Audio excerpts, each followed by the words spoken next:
ହଁ ଏ ବିଲର ବଣକୁ କାଠ ଆଣିବାକୁ ଯାଇଥିଲା। କାଠ ଆଣି ପୋଡ଼ିଲାରୁ ସବୁ ଚୋବେଇ ଦେଲା।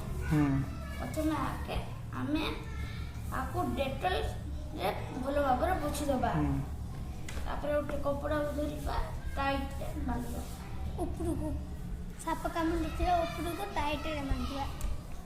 ଭଲ ତୁ କହିବା ଭଲ। ତୁ କ'ଣ ପୁଅ ପିଲା ସେପଟେ ରଞ୍ଜ ପୁଅ ପିଲା ଝିଅ ପିଲା ପିଲା ପୁଅ ପିଲା ପୁଅ ପିଲା ଝିଅ ପିଲା। ତାପରେ ଆମକୁ ଆସୁଚନ ଦେବା। କ'ଣ ଦେବା?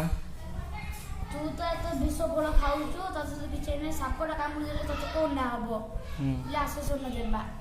ଇ ଯୁଆ ଯିବା ଇଚ୍ଛା କରିବ ତାକୁ ଚଲେଇ ନେବା ନାହିଁ। ଟେକି ଧରି ନହେଲେ ସାଇକେଲରେ ବସି ନେବା। ତାପରେ ଡାକ୍ତରଙ୍କ ପାଖକୁ ଯାଇ ଇଞ୍ଜେକ୍ସନ ଦେବା। ତାପରେ ମୁଁ ଏଠୁ ନାହିଁ ମତ କହିପାରିଲୁନି, ମତ ଆହୁରି କହିପାରିଲ।